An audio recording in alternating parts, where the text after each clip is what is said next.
Welcome to வெஞ்சனம் சமையல். இன்றைக்கி நம்ம பார்க்க போகிற ரெசிபி மருந்து குழம்பு. இன்றைக்கி நான் கொடுத்துருக்க அளவுகளோடு செஞ்சிங்கன்னா 5லேருந்து 6 பேருக்குள்ளே சாப்பிட்லாங்க. இதை எப்படி செய்யலான்னு பார்க்கலாம் வாங்க, வீடியோக்குள்ளே போகலாம். இப்போ நம்ம அடுப்பை பற்ற வச்சுக்கலாம்.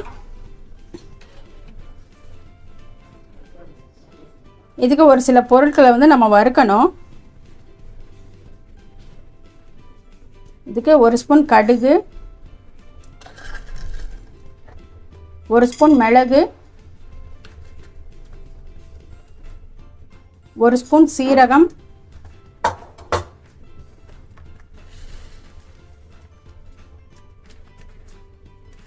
1 ஸ்பூன் ஓமம், ஒரு 5 காஞ்ச மிளகாய். இப்போ நம்ம இதில் போட்டிருக்க பொருளில் எல்லாமே ஒரே அளவாக எடுக்கணும். ஏதாவது ஒரு பொருள் அதிகமாக எடுத்திங்கன்னா அதோடய ஃப்ளேவர் தான் உங்களுக்கு அதிகமாக கிடைக்கும். அதனால் எல்லாத்தையும் ஒரே அளவாகவே எடுத்துக்கோங்க, அப்போ தான் குழம்பு நல்லாயிருக்கும். இப்போ நம்ம இதை நல்லா வறுத்துக்கலாம்.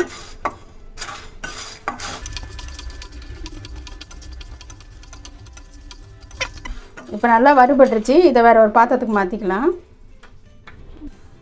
இப்போ வறுத்துருக்க பொருளெல்லாம் இப்போ நான் மிக்ஸி ஜாரில் சேர்த்து நல்லா அரைச்சி எடுத்துக்கலாம். இதோட ஒரு துண்டு பெருங்காயம் பொரித்து வச்சுருக்கேன். இதையும் சேர்த்து நல்லா குறவரப்பாக அரைச்சிட்டுக்கலாம். அதுக்கப்புறம் கொஞ்சம் தண்ணி சேர்த்து நைஸாக அரைக்கணும். இப்போ இதை நல்லா பொடியாக அரைச்சி எடுத்துகிட்டு வந்தாச்சு. இதோட இந்த 2 தக்காளியும் சேர்த்து அரைச்சி எடுத்துக்கலாம். பாருங்கள், இந்த அளவுக்கு நல்லா அரைக்கணும். பாருங்கள், இந்த அளவுக்கு நைஸாக அரைக்கணும். இது போதும். இப்போ நம்ம குழம்பு செய்ய ஆரம்பிச்சிடலாம். இப்போ ஒரு அடுப்பை பற்ற வச்சு ஒரு பேன் வச்சுக்கோங்க.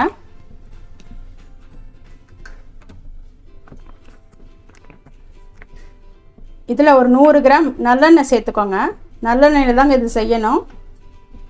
எண்ணெய் நல்லா காஞ்சிருச்சு. இதில் ஒரு 1/2 ஸ்பூன் கடுகு சேர்த்துக்கோங்க. கடுகு பொரிஞ்சிட்டு இருக்கும்போதே ஒரு 1/4 ஸ்பூன் வெந்தயம் சேர்த்துக்கலாம். கடுகு நல்லா பொரிஞ்சிச்சு. கொஞ்சமாக சுண்டை வத்தல் இதில் சேர்த்துக்கிறேன். அதோட ஒரு 150 கிராம் பூண்டு நல்லா உரித்து எடுத்து வச்சுருக்கேன். இதையும் சேர்த்துக்காங்க. அதோட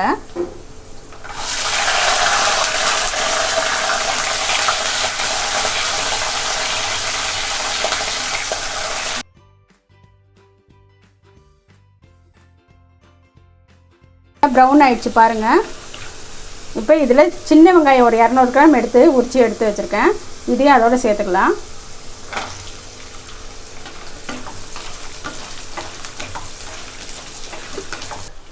கொஞ்சமாக கருவேப்பிலை சேர்த்துக்கோங்க.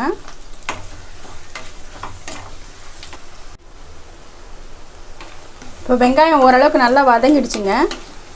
இந்த ஸ்டேஜில் நம்ம அரைச்சி வச்சுருக்கோம் இல்லையா, இதோட சேர்த்துக்கலாம்.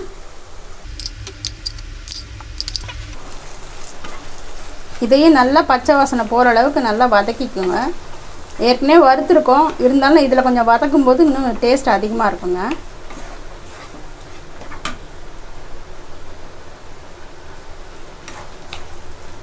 இதில் சேர்த்துருக்க எல்லா பொருளுமே மருத்துவ குணம் வாய்ந்தது தாங்க.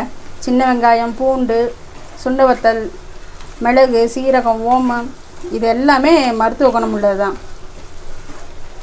இதை இந்த மாதிரி குளிர்காலங்களில் செஞ்சு சாப்பிட்டிங்கன்னா உடம்பு நல்லா சூடு இருக்கும். இப்போ இதில் 1 ஸ்பூன் சுக்குத்தூள் சேர்த்துக்கலாம். 1/2 ஸ்பூன் மஞ்சத்தூள். இது எல்லாத்தையும் நம்ம ஊற்றின எண்ணெய் பிரிகிற அளவுக்கு நல்லா வதக்கி எடுத்துக்கோங்க. பாருங்கள், இப்போ ஊற்றின எண்ணெய் நல்லா பிரிஞ்சு வந்திருக்கு. இதுதான் நல்ல பக்குவம். இப்போ ஒரு பெரிய லெமன் சைஸு புளி எடுத்து கரைச்சி வடிகட்டி எடுத்து வச்சுருக்கேன். இப்போ இதோட சேர்த்துடலாம்.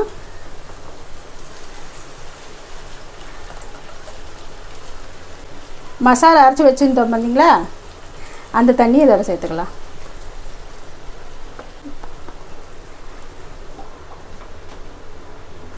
நல்லா ஒரு தடவை கலந்து விட்டுக்கோங்க.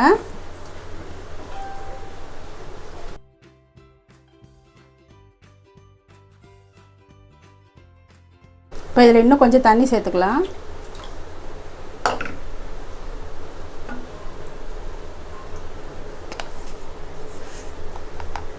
இதுக்கு தேவையான அளவு உப்பு சேர்த்துக்கோங்க.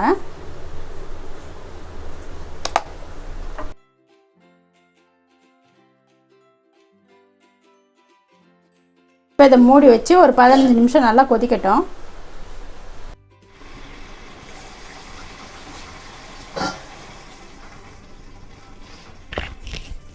குழம்பு நல்லா கொதிச்சிருக்கு பாருங்கள். கொதிக்கும் போதே நல்லா வாசனையாக இருக்குங்க.